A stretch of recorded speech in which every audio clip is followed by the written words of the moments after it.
예수 그리스도로부터 은혜와 평강이 함께 하시기를 축원합니다.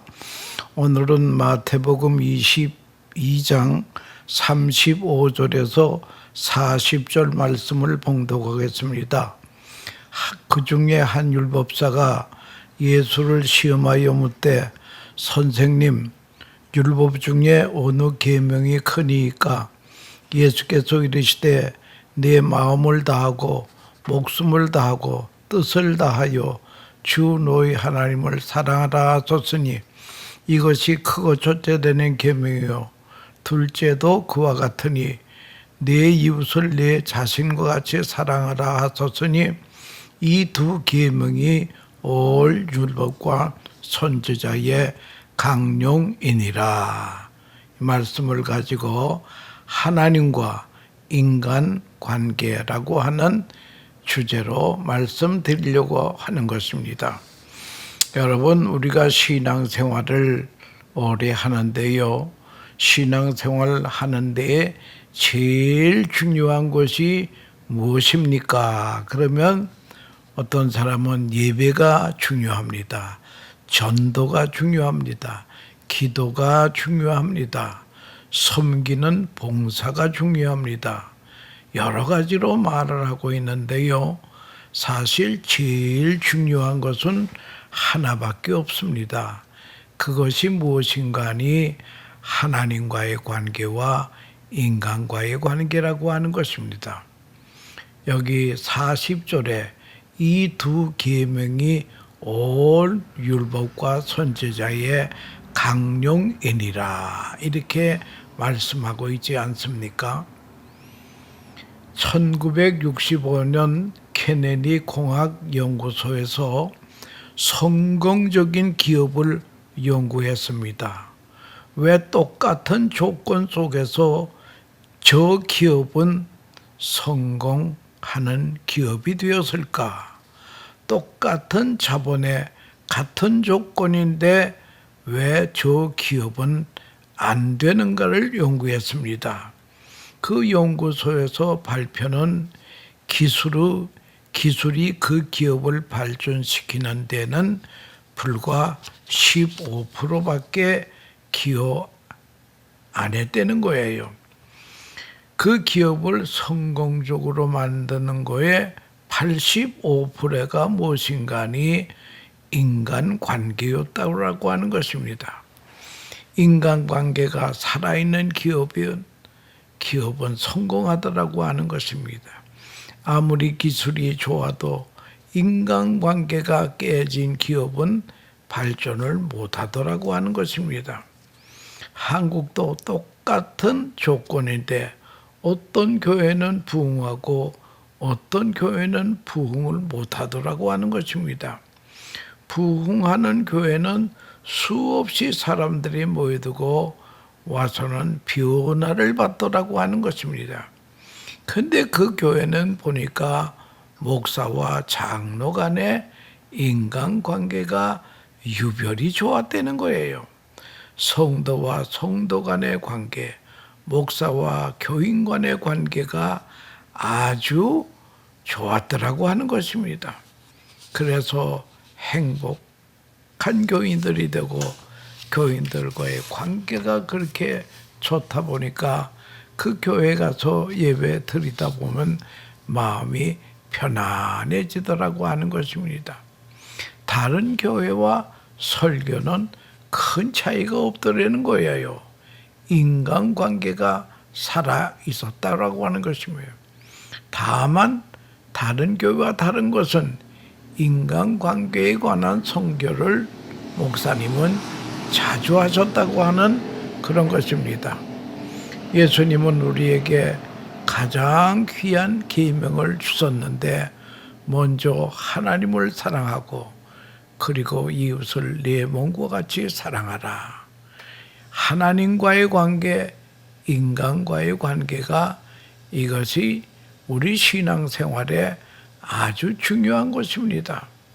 사랑은 반드시 대상이 있습니다.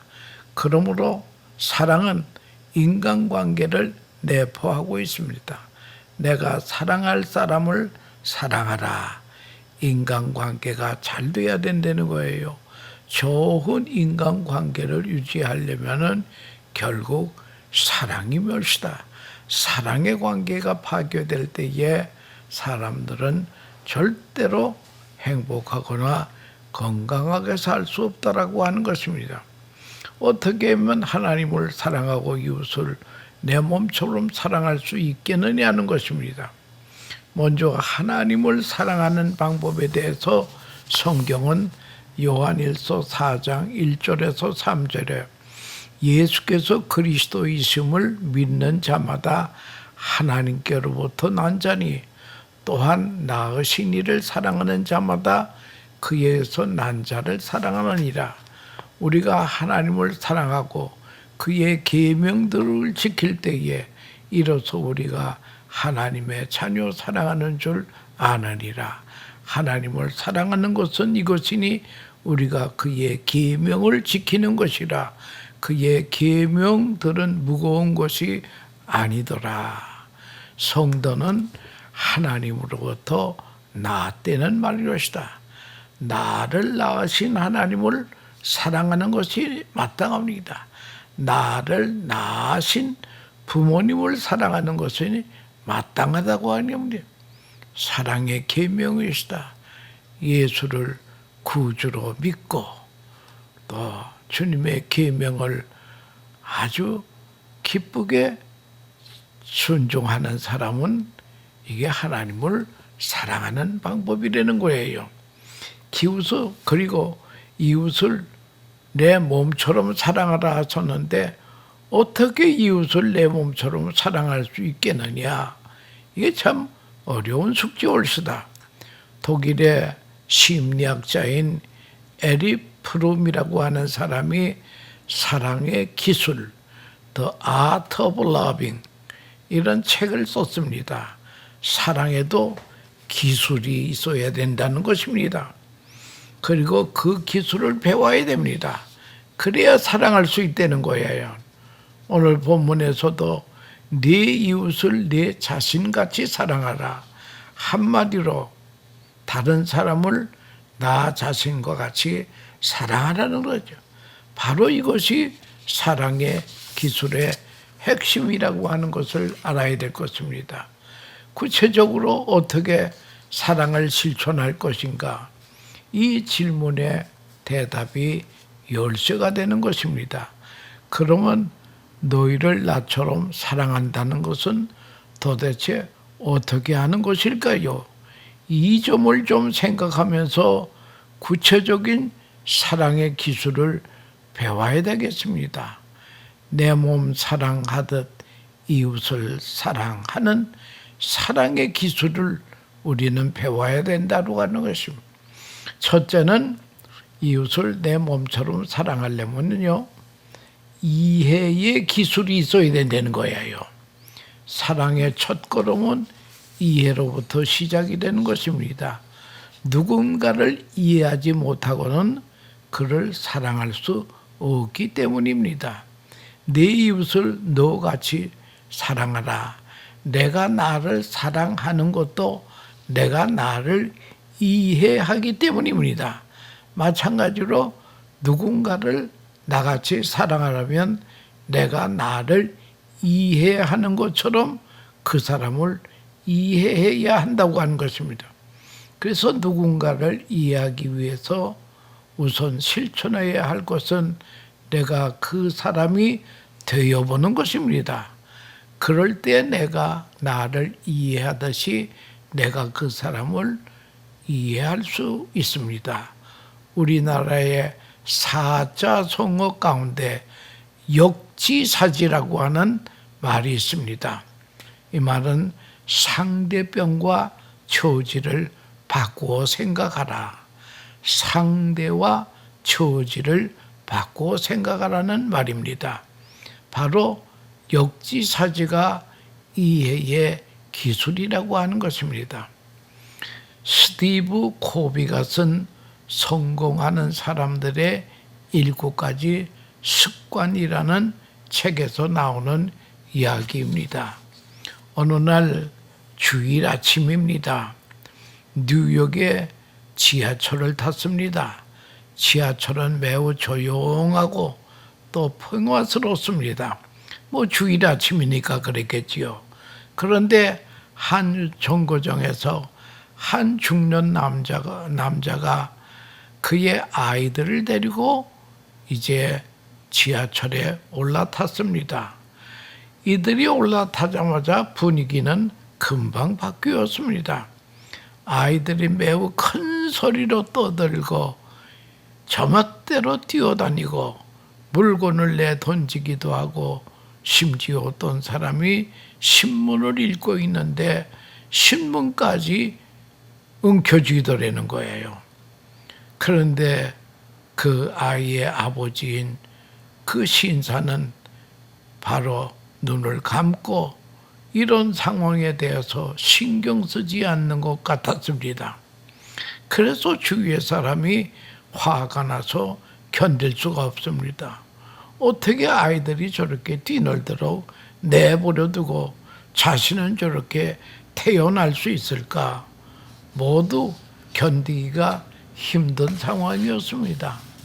그런데 한 신사가 입을 열었습니다. 선생님, 아이들이 많은 사람들에게 피해를 끼치고 있습니다. 아이들을 조용히 시킬 수는 없겠습니까? 그 신자는 그제서야 눈을 뜨고 힘없이 말했습니다. 맞습니다.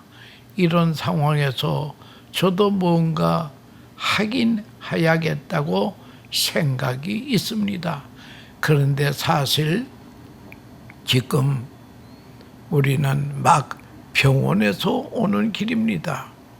저 아이들의 엄마가 1시간 전에 세상을 떠났습니다. 저는 앞이 캄캄해서 어떻게 해야 할지를 모르겠습니다. 저 아이들에게 이 일을 어떻게 알려야 할지, 저 아이들이 앞으로 어떻게 살아야 될지 그저 막막할 뿐입니다. 그 말을 듣는 순간 모두 사람들의 마음이 바뀌어졌습니다. 짜증은 사라지고 화도 가라앉았습니다. 그 대신에 그 아이들에 대한 동정심과 추근한 마음이 가득 차기 시작했습니다. 그렇습니다. 우리가 누군가를 이해하지 못하는 것은 늘 내 입장에서만 생각하기 때문입니다. 이 사람의 입장에서 보면 달라집니다. 내가 그 입장이라고 생각하면 달라집니다. 우리가 누군가를 사랑하려면 우선 그 사람을 이해하는 기술을 터득해야 됩니다. 그 사람을 이해하려면 그 사람의 입장에서 보는 일부터 시작해야 됩니다. 우리 위해서 이런 말이 많이 나와야 되겠습니다. 이해가 됩니다. 그럴 수도 있지요. 이런 말이 우리가 많이 나와야 된다는 게 괜찮습니다. 다시 하면 되지요. 서로 이해하기를 노력해야 됩니다. 그래서 우리가 사랑을 실효적인 기술 가운데 하나는 남을 이해하는 것, 저 사람의 입장이 되어서 한번 생각해 보는 것입니다. 그 다음에는 이제 사랑을 발전시키려면 대화가 필요합니다. 대화를 많이 할수록 사랑은 깊어집니다. 내 이웃을 너 자신같이 알아.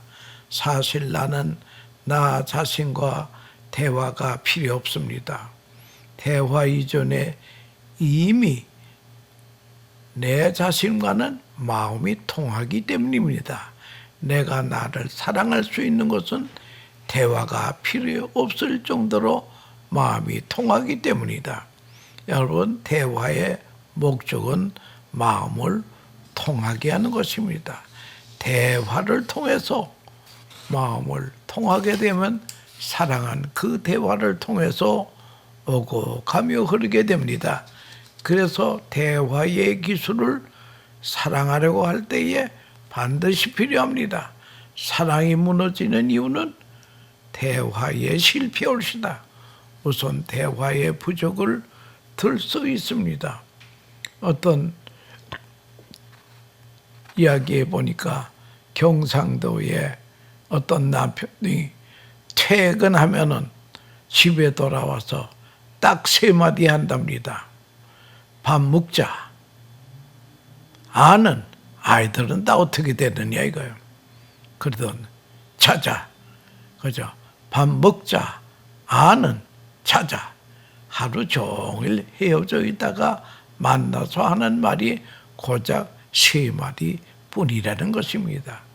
이렇게 마음의 통화가 사라진 관계에서는 사랑에 깃들일 공간이 없다라고 하는 것입니다. 이런 대화는 잘못된 대화입니다. 명령형의 대화. 음식 좀 제대로 만들어 봐라. 명령형의 대화 안 됩니다. 설교형의 대화. 아이를 잘 양육하는 것은 여성의 최고의 가치라는 것을 잊지 말아야 돼. 이건 설교형의 대화 별거 아닙니다. 논쟁형의 대화가 있습니다. 내 말은 이미 학계에서도 검증된 이론이야. 네가 뭘 안다고 그래? 논쟁형 열쇠. 대화 재촉형 열쇠다. 그래서 어떻게 됐던 거야? 결론만 말해봐. 또 5번째는 해석형 대화가 있습니다. 당신은 열등감 때문에 그렇게 말하는 거야. 동정형. 당신은 못생겨서 준익이 들어있는 거 알아? 하는 것. 이런 대화는 다 잘못된 대화라고 하는 것입니다. 이런 식의 대화는 상대방의 마음을 닫아버리는 것입니다. 상대방의 마음을 상하게 합니다. 사랑할 수 없게 만들어 놓습니다. 역효과를 불러내는 대화라는 거예요. 그러면 마음이 통하는 대화는 어떻게 해야 할 거예요? 대화를 통해 사랑을 일으키는 대화는 어떤 것이라고 생각하십니다? 가장 중요한 것 3가지만 말씀드리려고 하는 것입니다. 상대방의 대화의 기술은 상대방의 말을 듣는 것입니다. 대화의 시작은 경청을시다. 상대방의 말을 주의 깊게 듣고 그 안에 담긴 마음을 읽어내는 것이 필요합니다. 지금 이 사람이 무슨 말을 하고 있나? 이 사람이 이 말을 하는 이유가 무엇일까? 이 말 안에 담긴 이 사람의 마음은 무엇일까? 이 점을 파악하는 일이 중요하다는 거예요. 상대방의 말을 경청하는 것이 중요합니다. 그 다음에 2번째 대화는 분위기를 돋구라고 하는 것입니다. 대화가 이루어지려면 분위기도 중요합니다. TV를 보면서 나누는 대화는 마음의 대화가 될 수 없습니다. 설거지하면서 신문 보면서 나누는 대화는 좋은 대화가 아닙니다. 대화를 위해서는 텔레비도 끄고 신문도 내려놓고 하던 일을 중단하고 여기에 따뜻한 차 한 잔을 준비하면 더 좋겠습니다. 대화의 분위기를 만들려고 하는 것입니다. 3번째는 마음을 전하라. 대화를 무르익게 하려면 나 전달을 사용해야 됩니다. 내 생각은 이렇습니다. 나는 이렇게 하는 것이 좋습니다. 반대로 너 전달법을 중대해야 한다.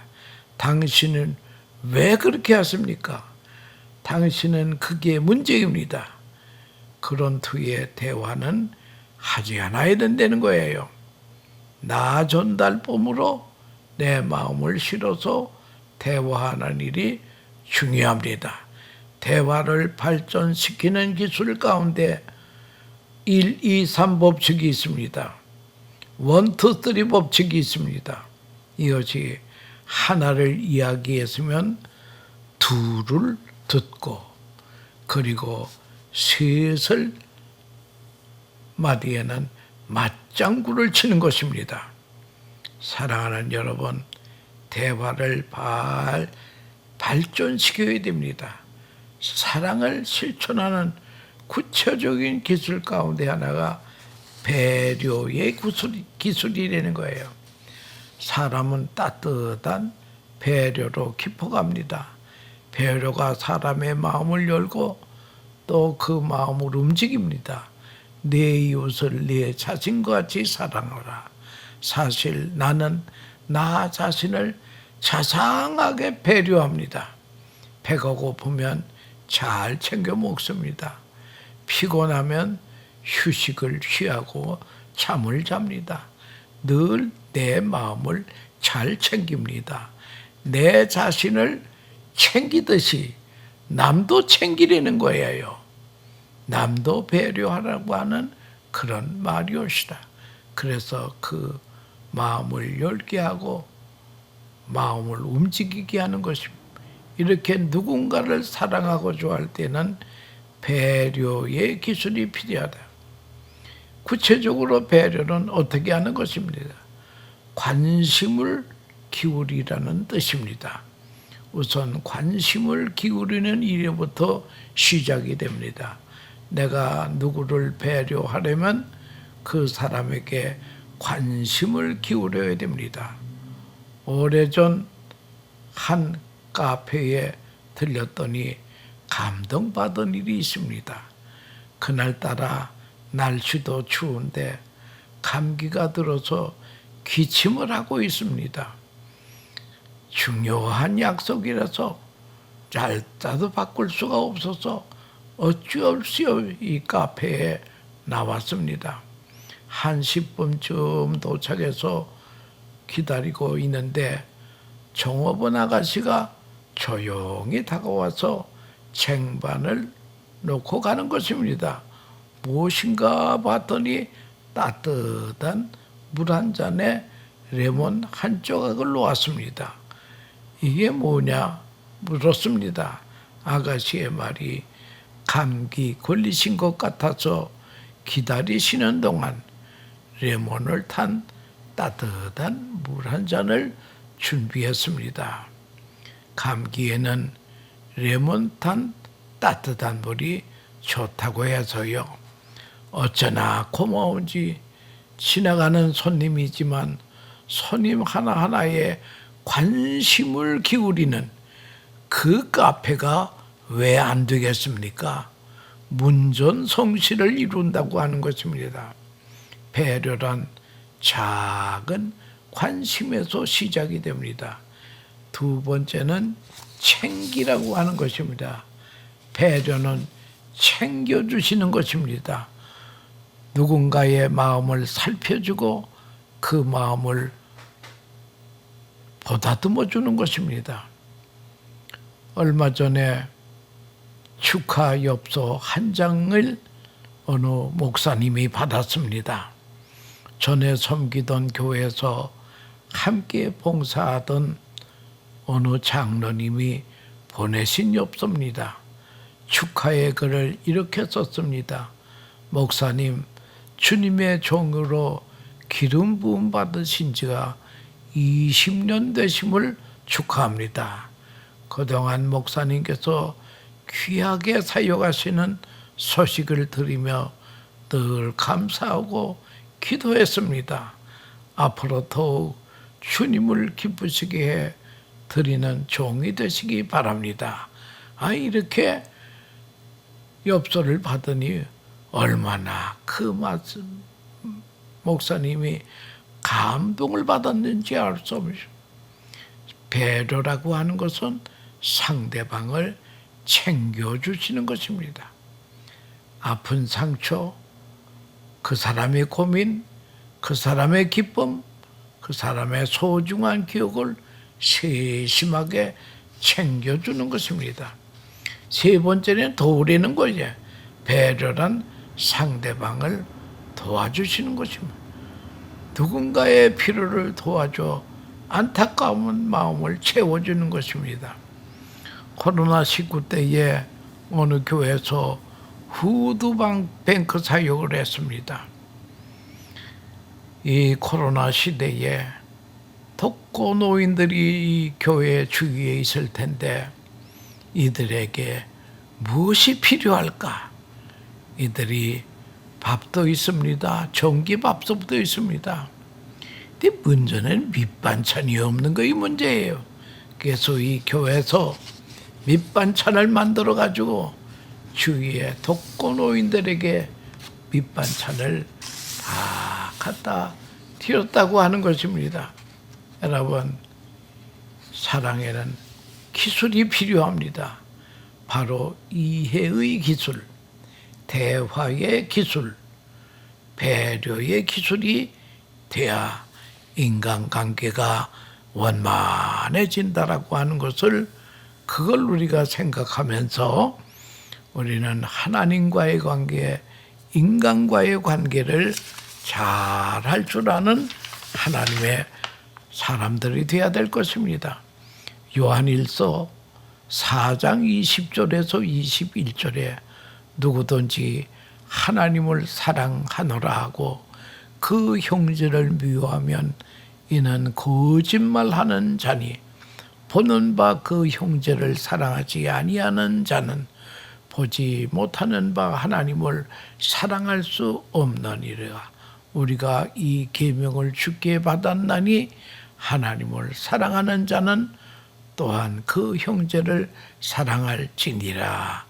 이 말씀을 다시 한번 생각하면서 우리는 한평생 사는 동안 하나님과의 관계, 인간과의 관계, 이것이 온 율법과 선지자의 대강령이라고 하는 것을 우리가 명심하면서 하나님과의 관계, 인간과의 관계 잘하는 사람이 성공적인 인생을 산다라고 하는 것을 꼭 명심해 주시기 바랍니다. 감사합니다.